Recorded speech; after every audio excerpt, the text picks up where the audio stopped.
In the early autumn of 1995, specifically during a September morning, the Bethlehem Steel manufacturing facility located in Bethlehem, Pennsylvania, witnessed the final tapping of molten metal from its furnaces. The brilliant orange-white glow of steel heated to approximately 3,000 degrees Fahrenheit flowed from the industrial furnace one last time, marking the conclusion of 140 years of uninterrupted manufacturing operations. The experienced workforce who executed this final tapping procedure had performed this same operation countless thousands of times throughout their careers, yet this particular instance carried profoundly different significance and emotional weight. Every person present understood with certainty that this moment represented the conclusion of an era. Within a matter of hours following this final operation, the massive industrial furnaces would lose their heat and grow permanently cold. The extensive machinery and equipment that had operated continuously for generations would fall into permanent silence. The manufacturing plant that had provided employment opportunities for as many as 30,000 individuals at its peak, and which had produced the structural steel materials used in constructing iconic American landmarks including the Brooklyn Bridge spanning New York's East River, the magnificent Golden Gate Bridge in San Francisco, the towering Empire State Building, and hundreds of naval vessels for the United States military, would permanently cease to function as an active production facility. Bethlehem Steel Corporation, which had achieved the remarkable distinction of being the world's second-largest steel manufacturing company, was approaching its final days. Alongside the decline of this industrial giant came the deterioration of the surrounding municipality that had developed and expanded around the manufacturing facility over many decades, a city whose entire existence and purpose had been centered around a single activity, the production of steel.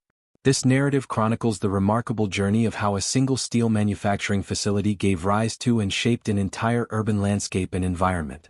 It explores how this industrial enterprise provided not merely employment and wages, but also furnished a sense of identity, purpose, and meaning to multiple generations of working people and their families, and how the eventual closure and collapse of this facility subsequently devastated the community that had developed complete dependence upon it for survival and prosperity. This account represents a chronicle of American industrial capability and power during its absolute zenith and peak performance, contrasted with the story of American industrial deterioration and decline at its most severe and devastating manifestation. This is the comprehensive story of Bethlehem, Pennsylvania, a municipality that was constructed, developed, and sustained by the steel industry, and subsequently devastated by the steel industry's eventual disappearance from the region.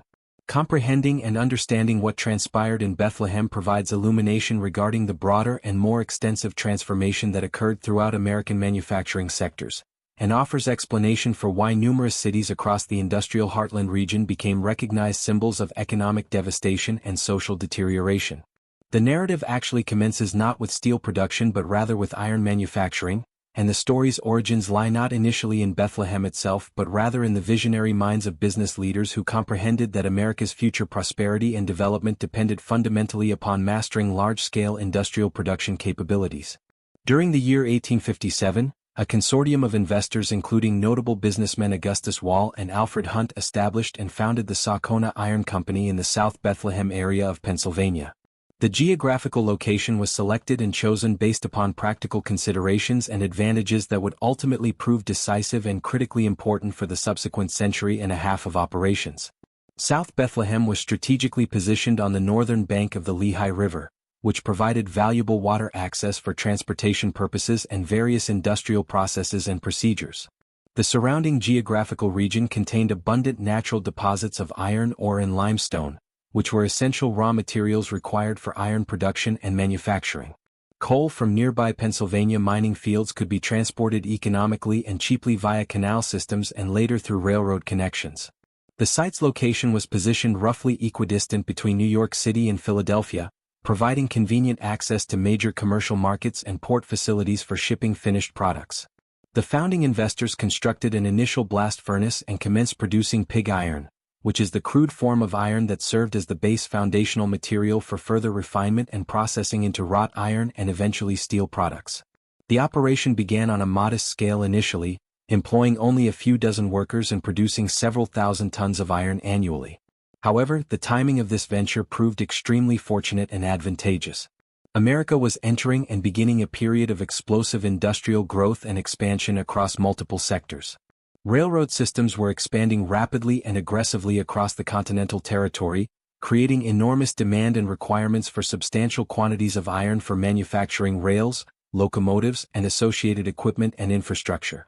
The Civil War conflict, which commenced in 1861, generated massive additional demand for iron materials to produce weapons, naval ships, and military equipment and supplies. The Saucona Iron Company discovered ready and willing buyers for everything the facility could manufacture and produce.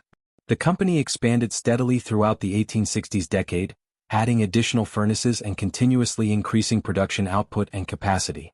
In 1865, the year marking the Civil War's conclusion, the company underwent reorganization as the Bethlehem Rolling Mill and Iron Company, with the new name reflecting both the geographic identity of the location and the expanded manufacturing capabilities of the enterprise. The newly structured entity possessed the capability not only to produce pig iron, but also to roll and process it into finished products including rails and various structural shapes and forms. Employment numbers grew to several hundred workers drawn initially from surrounding farming communities and agricultural areas, and increasingly from immigrant populations arriving from Germany, Wales, Ireland, and numerous other European nations seeking industrial employment opportunities and better economic circumstances. The decades following the war brought sustained growth and continued expansion. American railroad construction activity reached its absolute peak during this period, with thousands of miles of new track being laid and installed annually across the expanding nation. Bethlehem Iron became recognized as a major supplier of rails, producing steel rails using the innovative Bessemer process technology after 1873. The company's established reputation for producing quality products attracted customers and clientele, and production capacity expanded correspondingly and proportionally. By 1880, Bethlehem Iron employed over 2,000 workers and had achieved recognition as one of Pennsylvania's significant and important industrial enterprises and employers. The town of Bethlehem, which had originally been a small Moravian religious community with a population of only a few thousand people, began undergoing transformation into an industrial city and urban center. However, the transformation truly accelerated and intensified when one particular individual arrived and reimagined the possibilities for what Bethlehem could ultimately become. Charles Michael Schwab had risen from humble and modest origins to achieve the position of President of United States Steel Corporation, the massive industrial trust assembled and organized by prominent financier John Pierpont Morgan in 1901. Schwab possessed brilliant business acumen, extraordinary ambition, and firm conviction that steel would dominate and define the 20th century's industrial landscape. He maintained the belief that independent steel manufacturing companies could successfully compete against U.S. Steel by concentrating and focusing on specialized products and superior technology rather than attempting to match the massive trust's enormous scale and production volume. In 1903, Schwab departed from U.S. Steel and acquired controlling ownership interest in Bethlehem Steel Company, as the enterprise had been renamed. He immediately commenced implementing his strategic vision for the company's future. Schwab invested enormous amounts of capital resources in modernizing and substantially expanding Bethlehem's manufacturing facilities and capabilities. He purchased additional land parcels along the Lehigh River and oversaw construction of new blast furnaces, open hearth furnaces, and rolling mills utilizing the most advanced technology available at that time. He recruited and hired the finest metallurgists and engineers in the field, assigning them the task of developing superior steel production methods and processes. He strategically focused Bethlehem's production activities on structural steel, armor plate, and ordnance products, which were specialized items that commanded premium prices in the marketplace and required sophisticated manufacturing capabilities and technical expertise. He understood clearly that attempting to compete on commodity products against U.S. Steel would prove futile and unsuccessful, but that competing on quality standards and specialty products offered genuine opportunities for success and profitability. The strategy succeeded spectacularly and beyond expectations.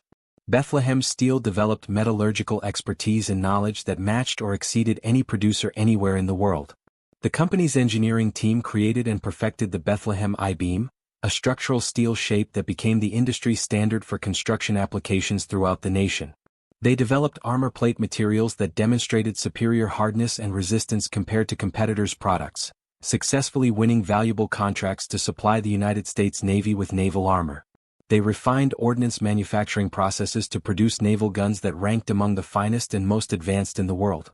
These achievements represented not merely commercial successes in the marketplace, but genuine technological triumphs that established Bethlehem as a world-class industrial enterprise of international significance. The First World War conflict transformed Bethlehem Steel from a large regional manufacturer into an industrial giant of truly global significance and importance. When war erupted in Europe during 1914, the Allied powers found themselves desperately needing steel materials for ships, weapons and munitions production. Bethlehem Steel became a primary supplier to the Allied forces, producing armor plate, naval guns, artillery shells, and structural steel for shipbuilding operations.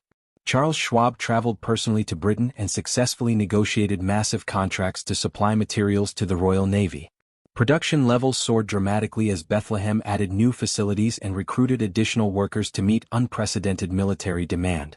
When America formally entered the war conflict in 1917, Bethlehem's strategic importance increased even further. The company became absolutely critical to American military production efforts, constructing warships, producing armor and guns, and supplying steel for military construction projects. The Bethlehem manufacturing plant operated at maximum possible capacity around the clock continuously. Employment numbers exploded from roughly 8,000 workers in 1914 to over 20,000 by 1918. The company constructed entire new sections of the plant complex, including a massive fabricating shop facility for assembling ship components and structures.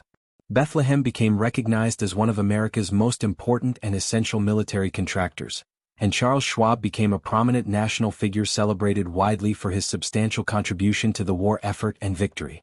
The war years generated extraordinary profits and financial returns for the company. Bethlehem Steel's annual revenue increased dramatically from approximately $30 million in 1914 to over $300 million by 1918.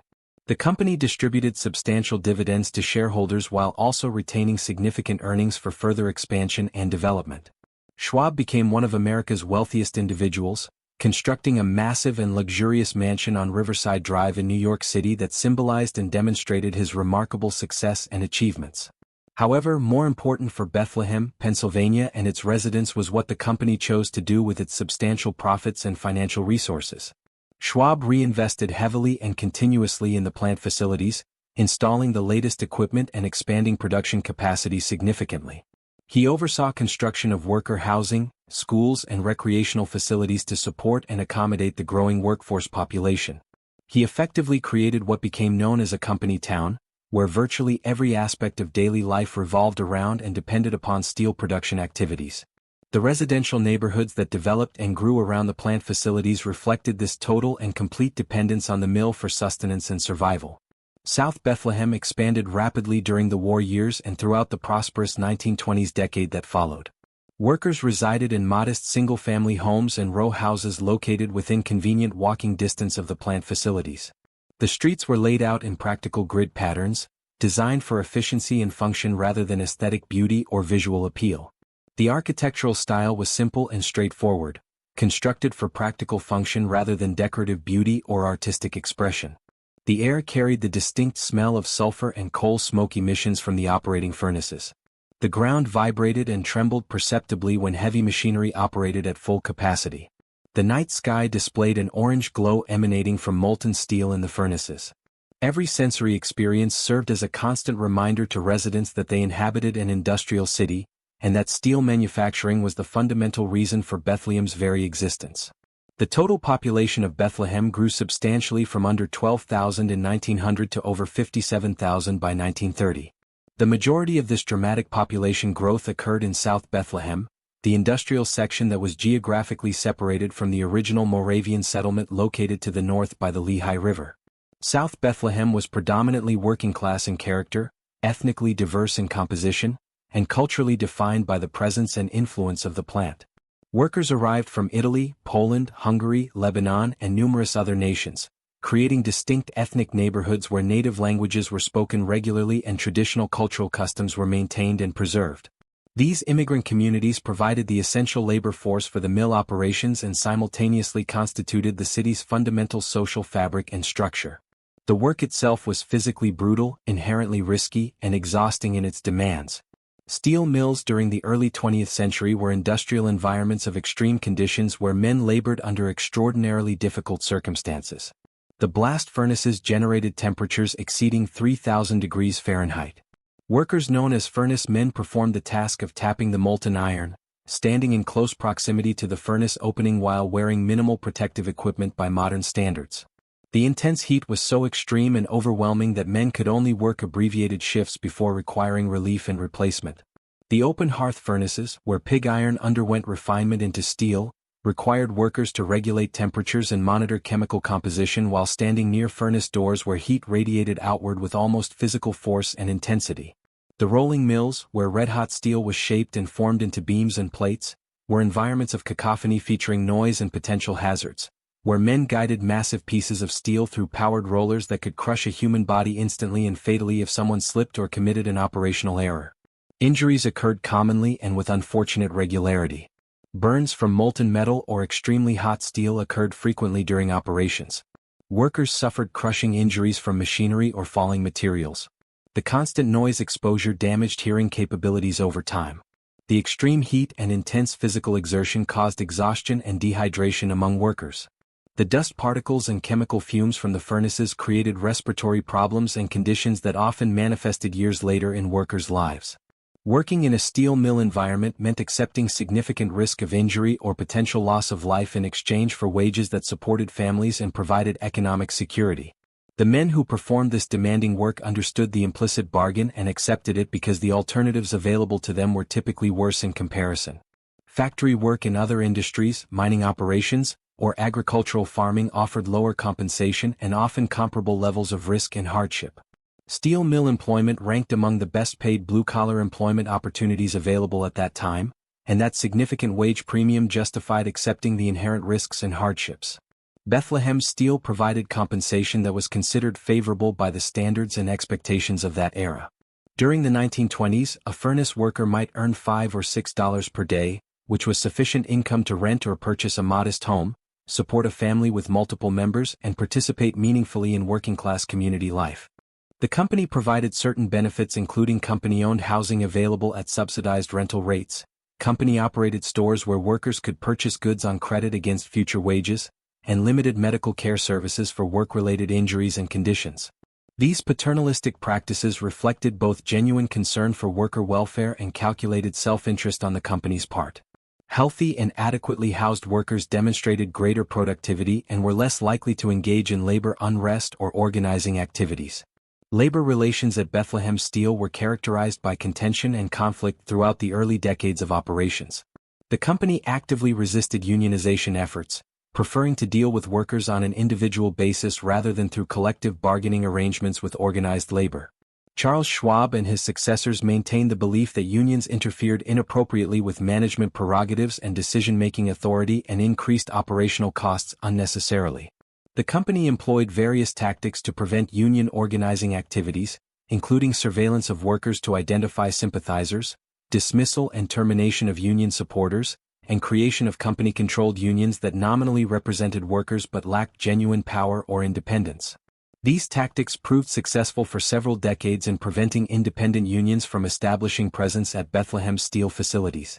However, pressure for unionization increased substantially during the Great Depression economic crisis, when economic collapse devastated workers while corporate executives maintained their privileged positions and compensation. The Depression era struck Bethlehem particularly hard and severely. Steel demand collapsed dramatically as construction activity halted completely and industrial production fell precipitously across all sectors. Bethlehem Steel reduced production dramatically in response, laying off thousands of workers and eliminating their livelihoods. Those workers who retained employment worked substantially reduced hours at correspondingly reduced wages. The prosperity and stability of the 1920s vanished seemingly overnight and without warning. The neighborhoods surrounding the plant, which had appeared secure and stable, slid rapidly into poverty and economic distress. Men who had never experienced unemployment in their lives suddenly found themselves without work and without prospects for finding new employment. Families lost their homes to foreclosure proceedings as mortgage payments became impossible to maintain. The company town that had previously provided stability and security now offered only misery and hardship. The Depression also brought significant political changes that empowered labor organizations and workers. The National Labor Relations Act, passed by Congress in 1935, guaranteed workers the legal right to organize and bargain collectively with employers. The Steel Workers Organizing Committee, affiliated with the newly formed Congress of Industrial Organizations, launched a major campaign to organize the entire steel industry. Bethlehem Steel resisted these efforts vigorously and aggressively, but after several years of conflict and struggle, the company agreed to recognize the union in 1941. This agreement fundamentally transformed labor relations at Bethlehem, providing workers with formal mechanisms and procedures to negotiate wages, benefits, and working conditions. The Second World War brought Bethlehem Steel back to full production capacity and beyond previous levels. When America formally entered the war in December 1941, the plant became recognized as one of the nation's most critical and essential military production facilities. Bethlehem Steel produced armor plate for tanks and naval ships, naval guns of various sizes, artillery shells, bombs, and structural steel for military construction projects. The company constructed entire warships at its shipyard facility in Quincy, Massachusetts, and supplied steel materials for shipyards located across the entire country. The Bethlehem plant operated continuously without interruption, running 3 complete shifts 7 days per week throughout the war period. Employment climbed to exceed 30,000 workers, representing the highest employment level in the company's entire history. The war years represented Bethlehem's absolute peak in multiple dimensions and measurements. Production reached maximum possible capacity with facilities fully utilized. Employment was essentially universal among able-bodied men and included substantial numbers of women who entered industrial work to replace men serving in the military forces. Wages were elevated, especially when overtime pay was included. The community prospered economically as money flowed throughout the local economy. The sense of purpose and meaning was profound and deeply felt because workers understood clearly that their labor directly contributed to achieving victory and defeating totalitarian forces. Making steel was not merely a job providing income, but represented participation in a historic struggle of global significance. The pride that workers felt was genuine and well-deserved. Bethlehem Steel was genuinely helping win the war and secure freedom. When the war concluded in August 1945, the challenge became successfully transitioning back to peacetime production activities and markets. The immediate post-war years involved uncertainty as military contracts ended abruptly and steel demand shifted from weapons production to consumer goods and infrastructure development. Bethlehem Steel managed this transition successfully, in significant part because post-war America entered an extraordinary era of prosperity and economic growth unprecedented in history. The economy boomed dramatically as consumer spending, construction activity, and industrial production all increased simultaneously across multiple sectors. Steel demand remained robust and strong for automobile manufacturing, household appliances, building construction, and infrastructure development projects. Bethlehem Steel found ready and willing markets for its products and continued operating profitably and successfully. The late 1940s through the early 1960s represented Bethlehem Steel's golden age as a peacetime industrial enterprise operating at peak performance.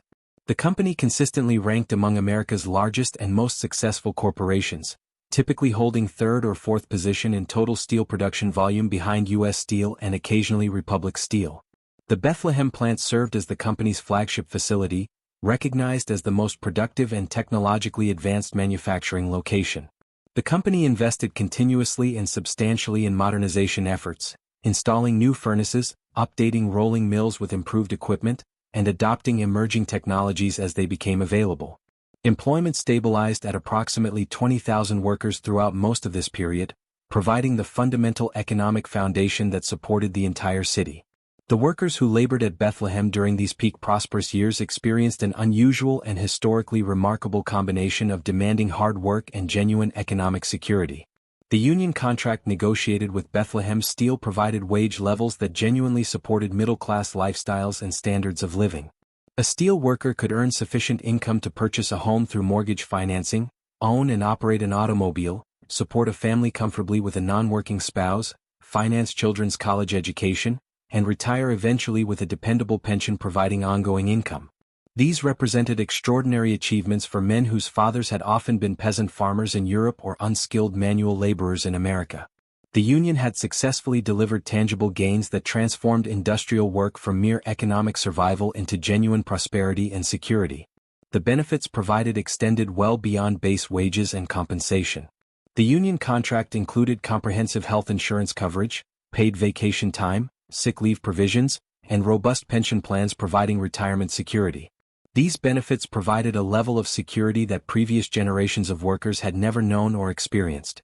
A steel worker who became ill or injured would not lose income and could receive necessary medical care without facing financial catastrophe.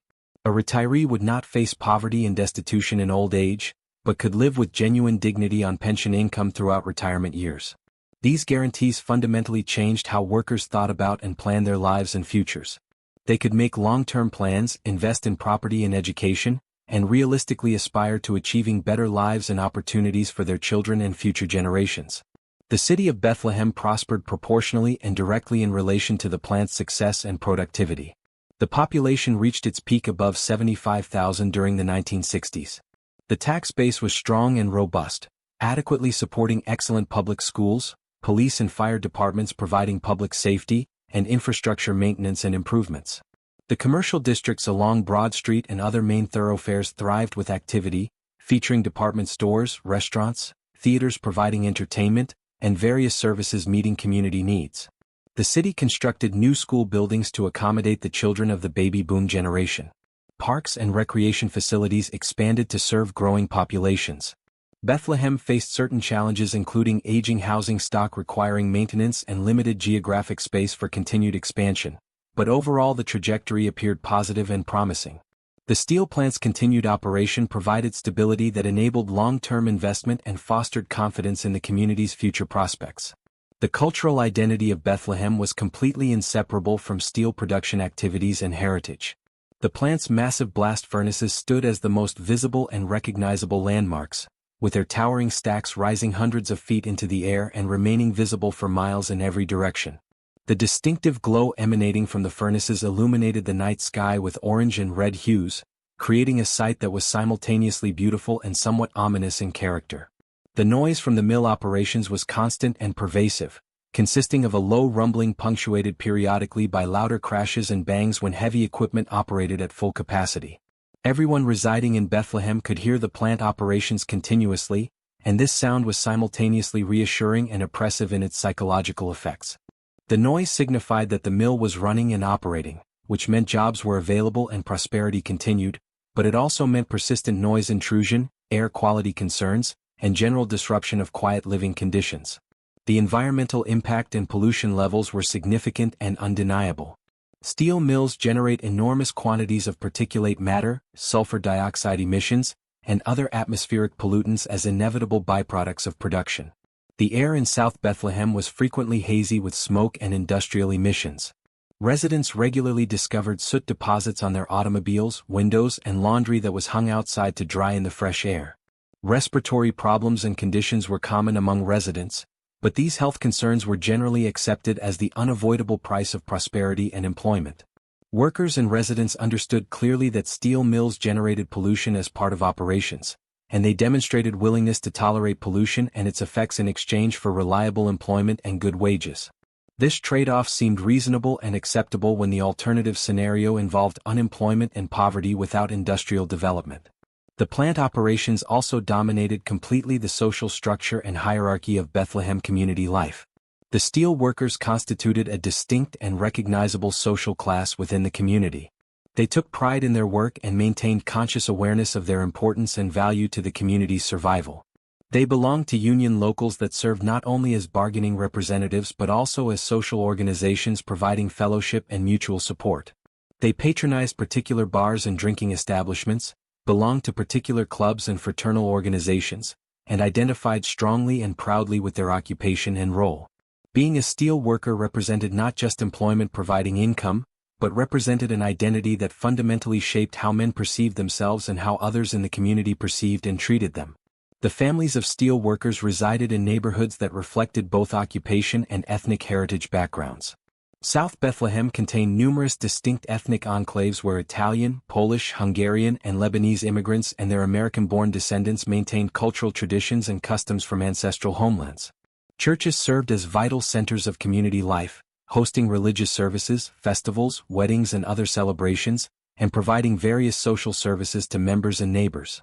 The ethnic clubs and fraternal organizations offered recreational opportunities and mutual support systems during times of need or crisis. These institutions created dense and interconnected social networks that provided security and support beyond what employers or government agencies offered to individuals and families. However, beneath this outward appearance of stability and prosperity, powerful forces were developing and gathering strength that would eventually devastate and destroy Bethlehem Steel and the city it had created and sustained. The first significant force was international competition from foreign steel producers. Throughout the 1950s and early 1960s, American steel producers dominated global markets comprehensively and faced minimal competition in domestic markets from foreign manufacturers. European and Japanese steel industries had been severely devastated by Second World War destruction and were slowly rebuilding production capacity. American producers had virtually no incentive to worry about foreign competition because it barely existed as a market factor. This complacency and lack of vigilance proved catastrophic in subsequent decades. European and Japanese steel producers rebuilt their industries from the ground up using the most modern and efficient technology available. They installed basic oxygen furnaces, which were substantially faster and more efficient than the open hearth furnaces that still dominated American production facilities. They constructed integrated mills on coastal locations where iron ore and coal could be imported economically and cheaply by ship from global sources. They invested heavily in continuous casting technology that eliminated processing steps and substantially reduced production costs. They focused intensely on efficiency and quality rather than relying on tradition and massive scale. By the late 1960s, foreign steel was entering American markets in significant and growing quantities. Japanese and European producers could manufacture steel more cheaply and efficiently than American companies and ship finished products to the United States at prices below domestic production costs. This development seemed impossible and inexplicable to American executives who reasonably assumed that domestic producers possessed inherent advantages from established facilities and proximity to major markets. However, the foreign producers' substantial technological advantages and lower labor costs more than adequately offset transportation expenses and shipping costs. Bethlehem Steel and other American producers initially dismissed and disregarded foreign competition as temporary or insignificant in its market impact. They maintained belief that American steel was inherently superior in quality and that buyers would remain loyal to domestic suppliers based on patriotism or established relationships. This belief proved completely mistaken and divorced from market reality. Industrial buyers prioritized price and delivery schedules over country of origin or historical relationships. If foreign steel was less expensive and met technical specifications adequately, buyers purchased foreign steel without hesitation. Market share that had belonged to Bethlehem Steel for many decades shifted progressively to foreign producers throughout the 1970s and beyond. The second destructive force was changing customer needs and demand patterns in major steel-consuming industries. The largest steel customers historically were automobile manufacturers, construction companies, and appliance manufacturing firms. Throughout the 1950s and early 1960s, these industries were growing rapidly and consuming enormous quantities of steel products. However, by the late 1960s, growth rates slowed significantly and in some cases reversed entirely. The automobile industry faced increasing foreign competition from Japanese and European manufacturers who constructed smaller and more fuel-efficient vehicles requiring substantially less steel per vehicle produced. Construction activity slowed during economic recessions and downturns. Appliance manufacturers increasingly utilized aluminum and plastic materials rather than steel to reduce product weight and manufacturing costs. These demand shifts meant that the total American market for steel products was growing more slowly than during the post-war boom decades. When combined with increasing foreign competition capturing market share, the result was substantial overcapacity in domestic production. America possessed more steel production capacity than the domestic market actually needed, and foreign producers were successfully capturing growing shares of whatever demand existed in the marketplace. This overcapacity situation created severe pricing pressure as producers competed aggressively for shrinking market share. Steel prices fell relative to production costs, severely squeezing profit margins across the industry. The third destructive force was technology advancement and automation reducing labor requirements. Bethlehem Steel had invested continuously in modernization efforts throughout the 1950s and early 1960s, but by the late 1960s, the company's investment in adopting new technology slowed considerably. The Bethlehem plant remained largely dependent on open hearth furnaces rather than transitioning to more efficient basic oxygen furnaces. The company lagged behind competitors in adopting continuous casting technology, which substantially reduced processing steps and labor costs per ton produced. The rolling mills, while mechanized to some degree, still required substantial manual labor to operate effectively. Foreign competitors using more advanced technology could produce steel using far fewer workers per ton of output. This labor productivity gap proved decisive in competitive dynamics. American steel workers earned high wages and received generous benefits negotiated by powerful unions over decades. Foreign workers, particularly in Japan initially, earned less compensation and received fewer benefits. When combined with significant productivity advantages resulting from superior technology adoption, foreign producers possessed overwhelming and insurmountable cost advantages. Bethlehem Steel's labor costs per ton produced were multiples higher than Japanese competitors, creating a gap that could not be overcome through modest productivity improvements or incremental changes. The fourth destructive force was corporate management philosophy and investment decisions made by company leadership. Bethlehem Steel's executive leadership throughout the 1950s and 1960s consisted mostly of engineers who had spent entire careers within the company organization. They understood steel production processes thoroughly but had limited exposure to modern management practices, sophisticated financial analysis techniques, or strategic planning methodologies. They managed Bethlehem as they had always managed operations, operating under the assumption that the future would essentially resemble the past. They invested in incremental improvements to existing facilities rather than making bold commitments to completely new technologies requiring massive capital investment. They maintained steady dividend payments to shareholders rather than retaining earnings for major capital investments in modernization. They negotiated union contracts that accepted substantial wage and benefit increases without demanding corresponding productivity improvements in return. These decisions reflected an entrenched corporate culture that valued stability and tradition over innovation and calculated risk-taking. Bethlehem Steel had achieved success for many decades using certain proven approaches, and executives saw no compelling reason to change fundamental strategies. The company remained profitable throughout the early 1970s, though margins were declining progressively. There existed no sense of immediate crisis that might have prompted radical action or fundamental strategic reorientation. When problems became increasingly apparent, they were attributed primarily to temporary factors like economic recessions or what was perceived as unfair foreign competition rather than acknowledging fundamental competitive disadvantages requiring dramatic response. The fifth destructive force was financial and strategic weakness relative to larger integrated competitors in the marketplace. Bethlehem Steel held position as the second largest American steel producer, but U.S. Steel was significantly larger and possessed greater financial resources for major investments. When investments in expensive new technology became necessary for competitive survival, U.S. Steel could afford these investments more easily than Bethlehem could manage. Similarly, foreign competitors like Nippon Steel in Japan received substantial support from their national governments through favorable financing arrangements and protective trade policies. Bethlehem Steel faced competitors who possessed significant advantages in scale, technology adoption, and government support while simultaneously trying to maintain profitability in an increasingly difficult and competitive market environment. These multiple destructive forces converged and intensified during the 1970s decade to create severe crisis conditions. The decade opened with economic recession in 1970 that substantially reduced steel demand across all sectors. Economic recovery proved brief before the 1973 oil crisis triggered another severe recession accompanied by high inflation rates. Steel prices increased in response to inflation, but production costs increased even faster, severely squeezing profit margins. Foreign steel imports climbed to exceed 15% of the total American market by the mid-1970s. Bethlehem Steel's profitability declined sharply and dramatically. The company reported financial losses in some quarters, representing an unthinkable situation for an enterprise that had maintained profitability consistently for many decades. Employment at the Bethlehem plant began declining as the company reduced production levels and automated certain operations to reduce labor requirements. From peak employment exceeding 30,000 during Second World War and sustained levels around 20,000 throughout the 1950s and 1960s, the workforce fell below 15,000 by the late 1970s. These substantial job losses devastated workers and the surrounding community.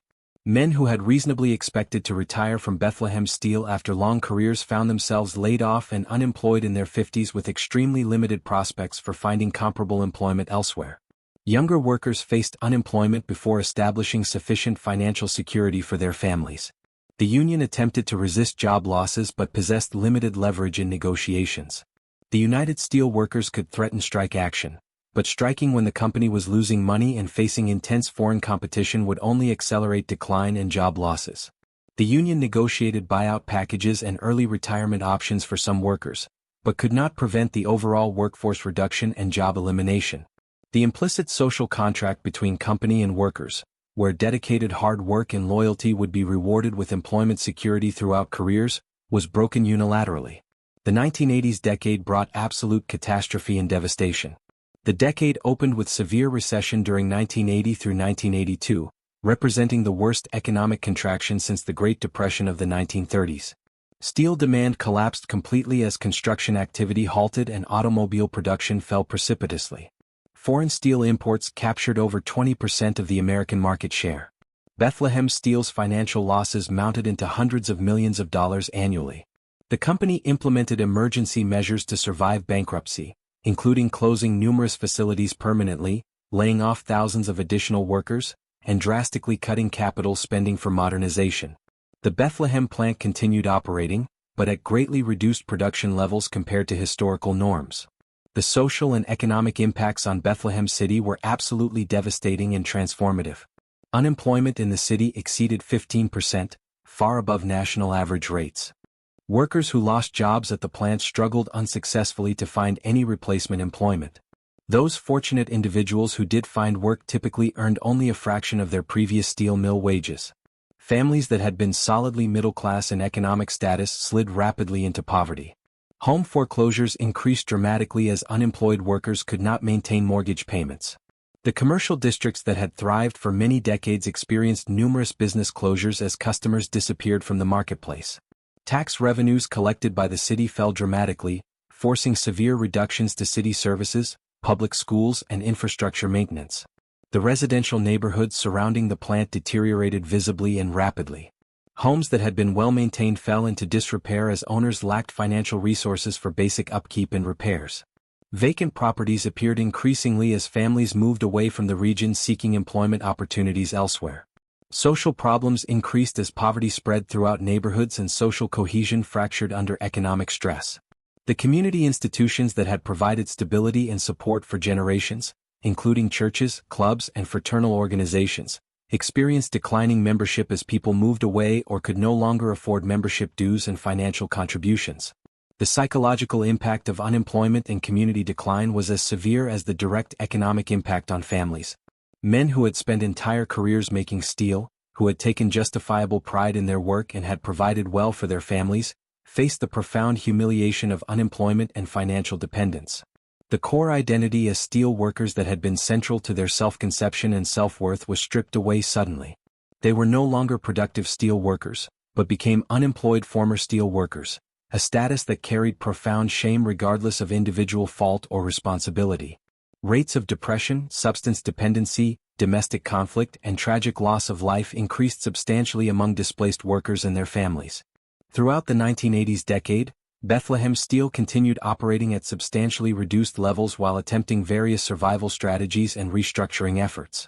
The company closed smaller facilities permanently and concentrated remaining production at its largest plants, including the Bethlehem facility.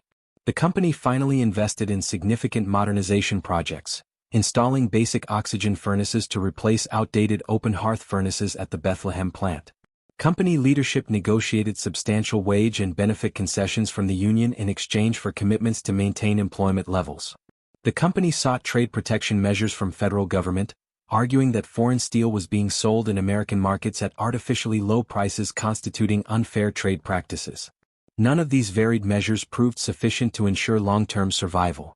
Foreign competition intensified further throughout the 1980s as South Korean and other Asian producers joined Japanese and European companies in exporting steel to American markets. The American market became saturated with foreign steel products that consistently undersold domestic production on price. Bethlehem Steel could not compete effectively on price considerations, and buyers demonstrated minimal loyalty to domestic producers when foreign alternatives were available.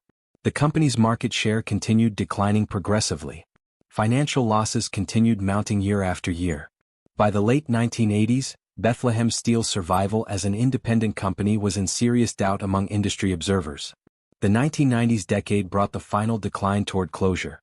Employment at the Bethlehem plant fell below 5,000 workers as automation eliminated numerous jobs and production contracted further in response to reduced demand.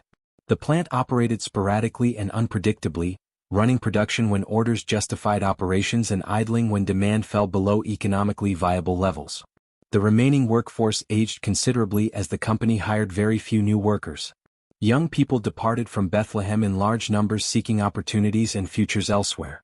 The total population of the city declined from its peak of 75,000 to below 60,000 as families moved away seeking better prospects.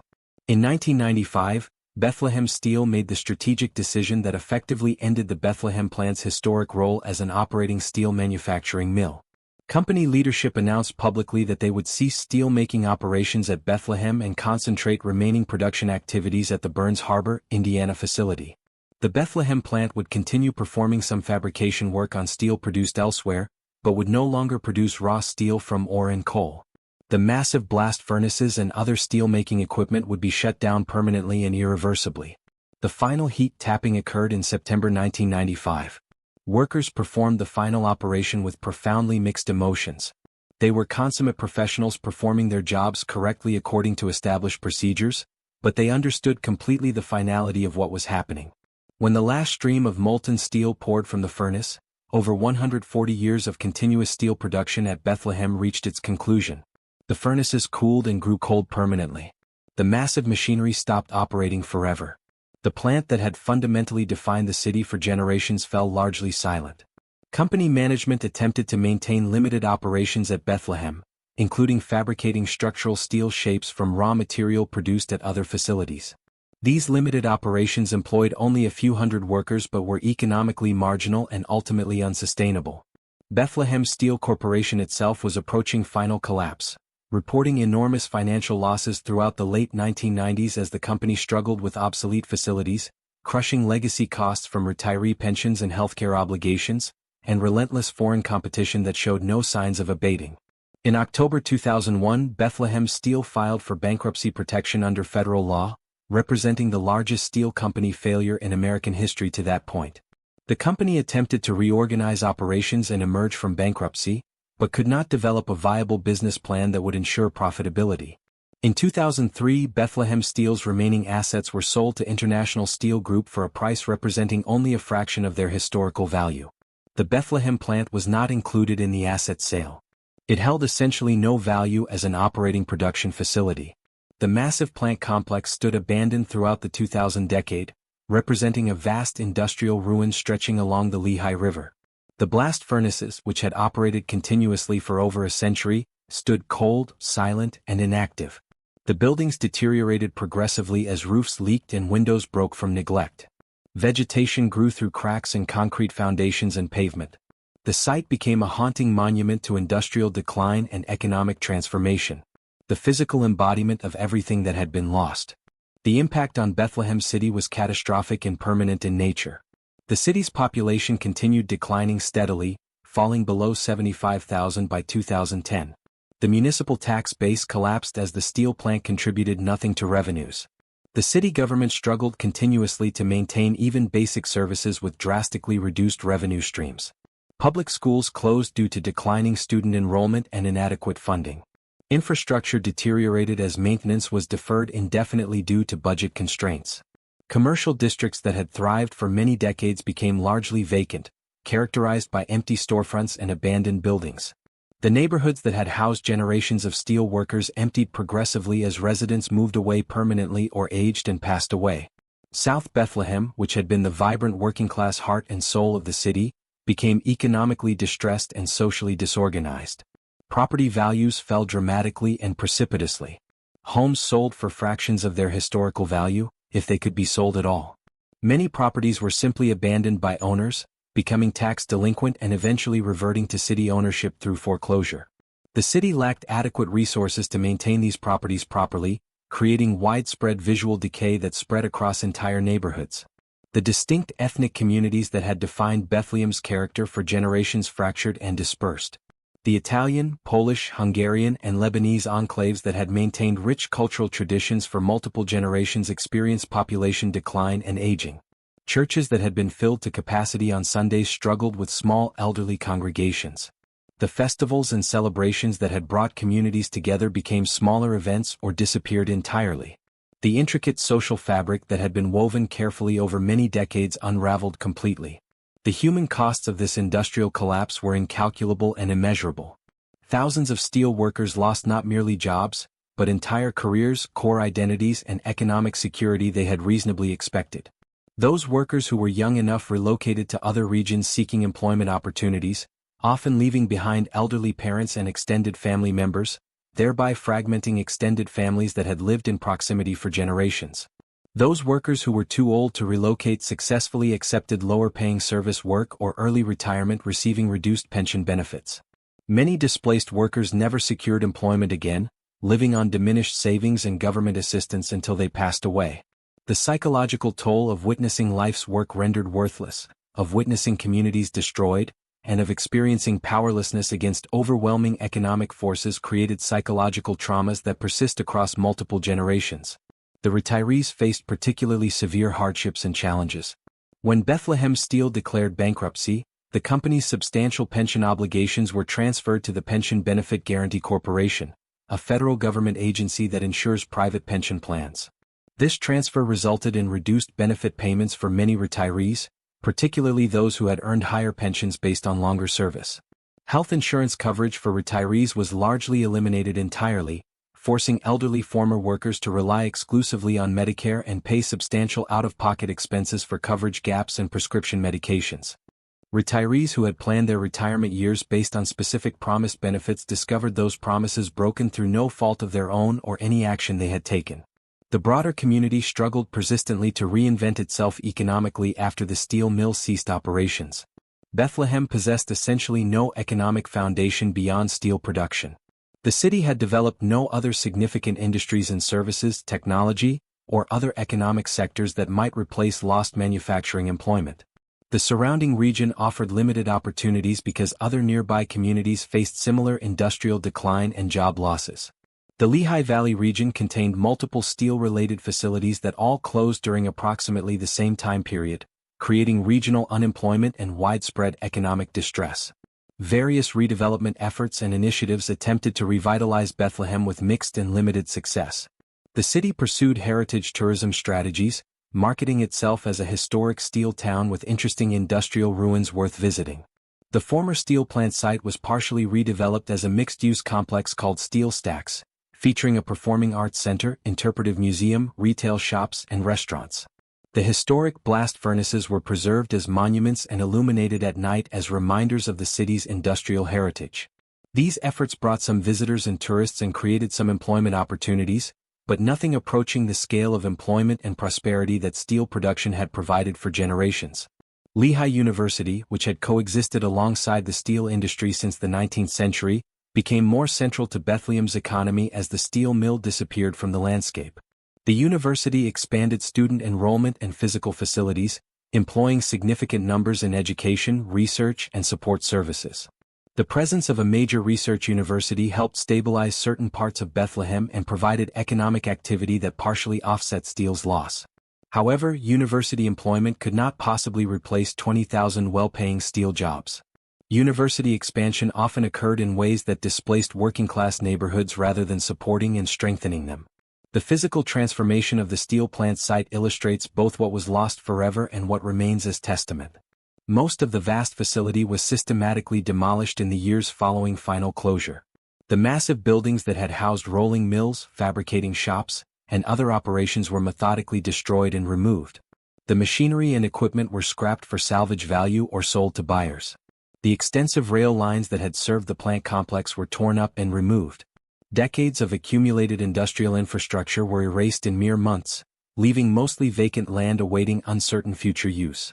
However, the iconic blast furnaces were deliberately preserved, standing as monuments to the industrial age and the city's heritage.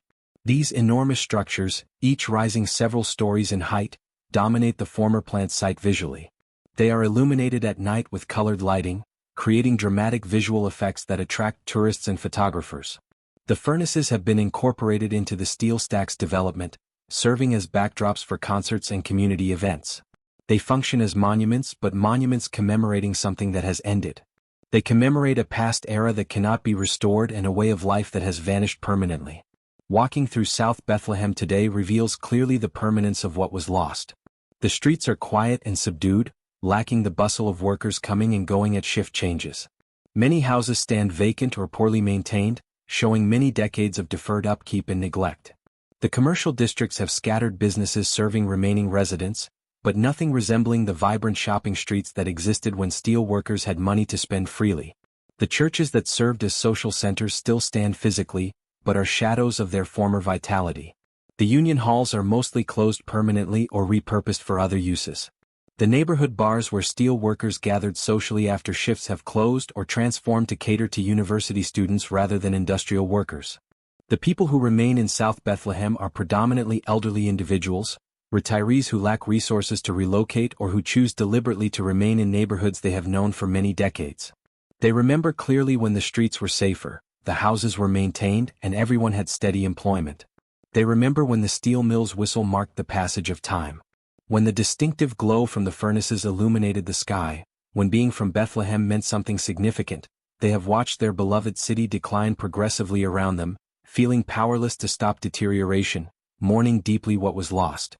The younger generations, those who grew up during or after the steel mill's closure, have fundamentally different relationships to Bethlehem's industrial past and heritage. Some individuals feel strong connection to parents' or grandparents' experiences and take genuine pride in the city's steel heritage. Others perceive only decay and lack of opportunity, departing to other regions as soon as they are able. Very few young people aspire to industrial careers because such careers barely exist anymore in the region. The identity as a steel town that defined Bethlehem for over a century has faded significantly, replaced by uncertainty about what Bethlehem is currently or could potentially become in the future. The broader lessons from Bethlehem's experience extend far beyond one city or one particular industry. This pattern repeated itself across American manufacturing communities throughout the late 20th century. Cities that had grown and prospered around single industries, whether steel production, automobile manufacturing, textile production, or others, faced devastation when those industries collapsed or relocated. The widespread assumption that industrial employment was permanent and stable, that companies owed loyalty to workers and communities, and that prosperity built over multiple generations could be sustained indefinitely, all proved false and unsupportable. The forces that destroyed Bethlehem Steel were not unique to steel production or to Bethlehem specifically.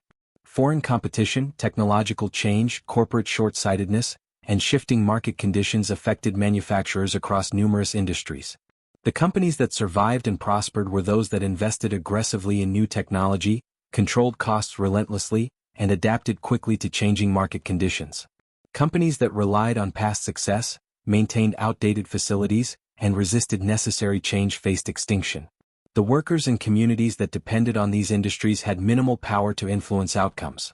They could negotiate wages and benefits through unions, but they could not prevent plant closures or force companies to invest in modernization. They could elect politicians who promised to protect manufacturing jobs, but politicians possessed limited tools to counter powerful global economic forces. They could protest publicly and appeal to corporate social responsibility, but corporations answered primarily to shareholders who demanded profits regardless of social consequences. The human costs of this broad industrial transformation are difficult to quantify accurately, but are profound and lasting. Hundreds of thousands of workers lost jobs that had provided middle-class incomes and security. Millions of family members were affected as primary breadwinners lost employment. Entire regions slid into economic distress from which many have not recovered even decades later. The social cohesion and institutions that had been constructed around industrial employment fractured and often disappeared entirely. The psychological harm from witnessing communities destroyed and life's work rendered worthless created traumas that persist across multiple generations. Bethlehem Steel's collapse also illuminates the weakness of the social contract that supposedly bound corporations, workers, and communities together. Workers believed genuinely that loyalty and hard work would be rewarded with employment security throughout careers. They accepted difficult and potentially harmful work in exchange for good wages and benefits. They planned their lives around expectations of continued employment and promised pensions. When companies failed or decided that maintaining employment was economically irrational, these reasonable expectations were violated with devastating consequences. The question of whether alternative paths existed, whether Bethlehem Steel and cities like Bethlehem could have been saved through different decisions, has no clear or definitive answer. With perfect foresight and unlimited financial resources, perhaps different outcomes were possible. If Bethlehem Steel had invested aggressively in modern technology during the 1960s, perhaps it could have remained competitive longer. If unions had accepted lower wages and benefits earlier, perhaps more jobs could have been preserved at reduced compensation. If government had provided more trade protection or substantial subsidies, perhaps American steel could have survived longer as a viable industry. However, each of these alternatives involves counterfactual speculation about decisions that were not made in circumstances that did not exist.